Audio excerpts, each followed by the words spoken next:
We're going on a complete farm tour today, so we better start out with a great breakfast.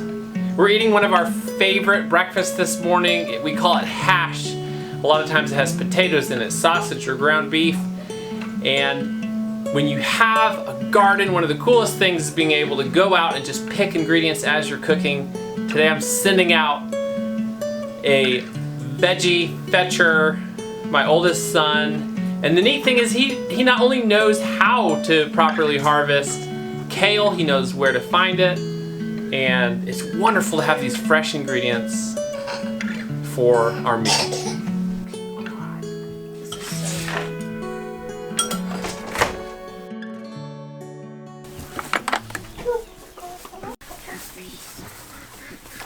We'll start our farm update with the pigs, and they're doing well. They're in here in this big stall with a bunch of fresh hay. They get food scraps every day and some prepared feeds made by Tucker Feeds. We're raising these pigs out to butcher them in November, the proper time of year, and they're having a good life until then.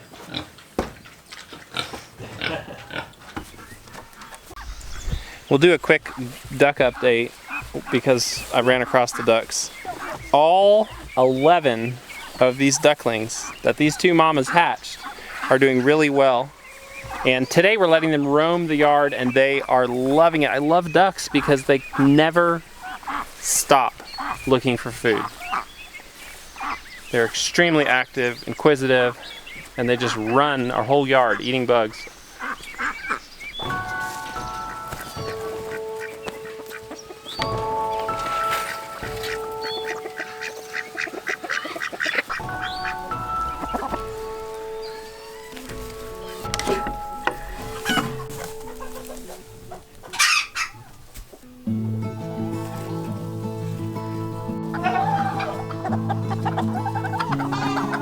This naked neck hatched out chicks in our barn some weeks ago, and she has 5 chicks in there, which means I think all of them are alive from when they hatched, and they're looking good. We're keeping them in this pen. It's a pretty small little pen for now because we want them to stay alive until they're a little bigger. We'll have to upgrade that to something bigger. They may go in the brooder when the geese are out of there, I don't know. But so far this is successful because they're alive and they look good.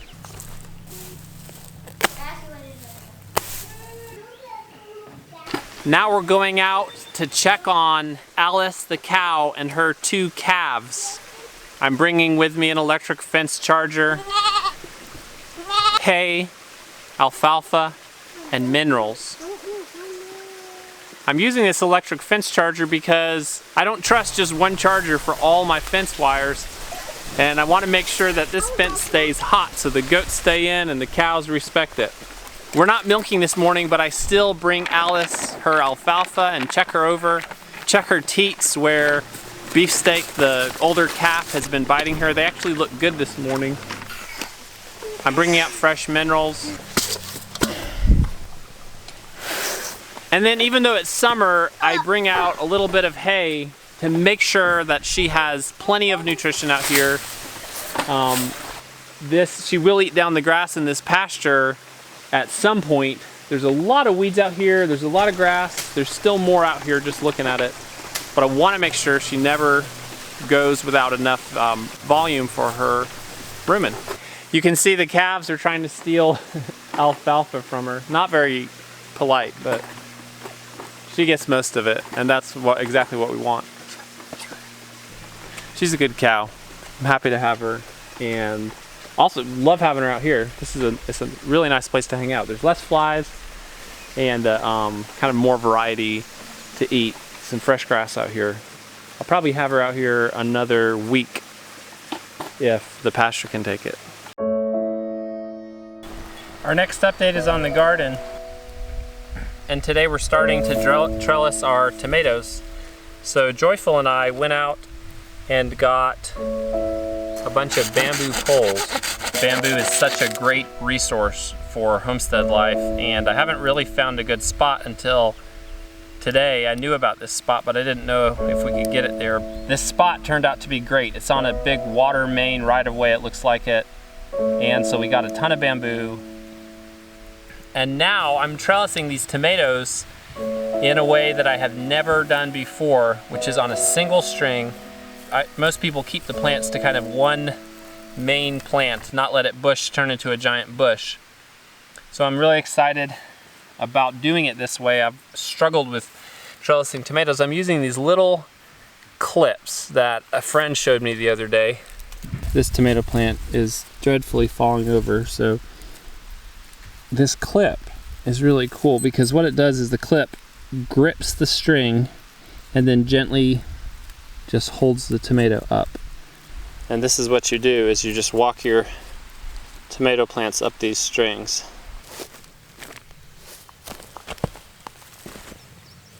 Now it's time for a massive broccoli harvest. This is pretty much just one big harvest. There's a few heads there that are still developing. There's a few secondary heads on ones we've harvested already.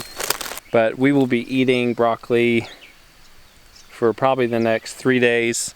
And we've never had a broccoli harvest like this before. I mean, look at this, it's beautiful. Someone who's a great gardener, someone tell me, how do you stagger your crop? Do you plant, I guess you start the plants and put them out in a staggered fashion? A lot of these cabbage heads, I could actually take one of these cabbage heads in, one of these more full ones, but they'll still fill in a lot. There's just, at least we'll have a dozen, maybe 20 nice cabbage heads here. Let's check these potatoes. I've not been too happy with how these potatoes did. The plants, they look scrawny. They've had these beetles all over them. We've sprayed the beetles. The beetles have come back. I think there's not quite enough nitrogen in this area of the garden, so let's check out and see how many potatoes there are actually under these plants that are not quite ready, but they're kind of starting to die back. These are new potatoes. This is kind of a small harvest from one plant, but the plants are tiny, and so some of these bigger plants I think will have more potatoes. We'll take these inside. It's a pretty good little carrot, not giant, but pretty good size. Well, not all the beds, but about 6 of these beds we're ready to tear out, and we'll be doing that in the next couple weeks and ready for preparations for planting our fall crops in next month. Our spring garden was a large success. We got everything in early and we were just really happy with the results. Summer garden is coming along slowly. We got it in just a little bit late. I need to re-fertilize my corn. I started doing it and then I didn't finish. I need to hit these with nitrogen. Look at these yellowing corn plants. Compare these nice plants here to these down here. They're yellow and smaller. And then the squash plants, they're doing okay. Our raspberry and blackberries look really good. These were just tiny, tiny little plants when we got them. These are raspberries and they're coming up really well. Next, we'll look at these young chickens that are silky hatched out that are now separate from their mother and living with the geese. They're doing great and they look awesome. They're all shapes and sizes. There's little tiny ones that came from the bantam eggs, and there's really funny frizzly ones. We don't even know what they are. The geese are doing great, and it's a pleasure to watch them. We'll put them up every evening and just let them out in the late afternoon and let them roam for a little while. I was walking out to check on the goats and give you a little goat update, and then I heard this really unusual sound and saw some motion out beyond. At first thought, I thought, oh no, the goats escaped. But they didn't. This is what happened next. I was coming down to do my goat update and I heard something right out here.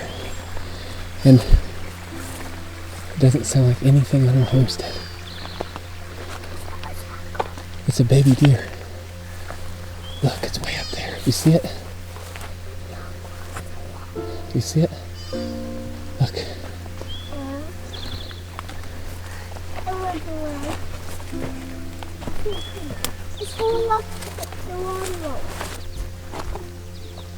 Oh, look right there. Oh man.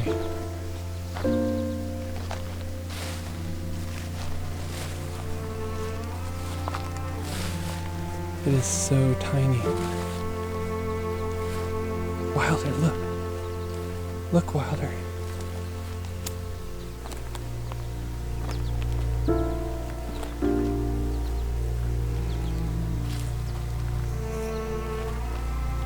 Oh no, it has fly strike. Oh no. Oh my goodness.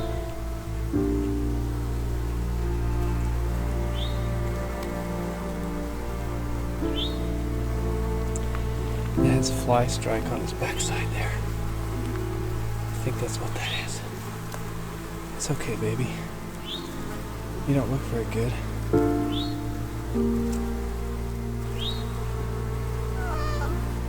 I know.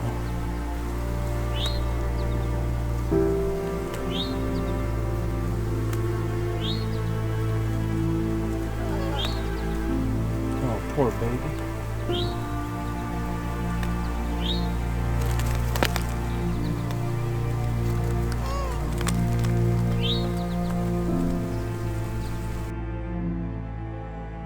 So we're gonna have to skip the face-to-face goat update today because I got a little derailed by this deer. I've been reading about fly strike inside. I just want to tell you my decision-making process with this little deer, and why, even though it's in some distress, and we have actually there's a deer rehab. We know the people who run a deer rehab. I'm leaving the deer in the woods. Fly strike is when flies find a vulnerable moist area or a small wound and they lay their eggs in it and maggots grow and the wound can get much bigger and bigger. I don't know where it technically becomes fly strike, but this deer, this little fawn, did not have an open wound.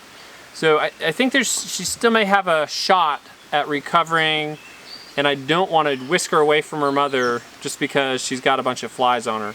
It's been a bad year for flies. In fact, a friend just the other day had to treat his cow for a pretty severe case of fly strike, and it can be really gross, like kind of horrific. But this fawn didn't look terrible, but it also didn't look great. It did really well on its feet, and to me that's a pretty good sign that it's still got some life in it. You know, the only reason I would get a wild animal like that is if I thought, oh, it's gonna die and I could do something about it, in which case I might have taken it to this deer rehab place. Well, folks, we're gonna wrap our video up right here. Go. And it's been another great day on the homestead. Thanks for joining us for this total farm update. I know we missed things. We didn't really talk about the fruit trees. We didn't talk about the blueberries. We'll see you next time. Oh, I did forget. This was the #1 goat update. And I'll go ahead and tell you, this is really the goat update, is that they have stayed in their fences since I finished the fences. And it has been a wonderful thing. It's been a wonderful thing. That's that.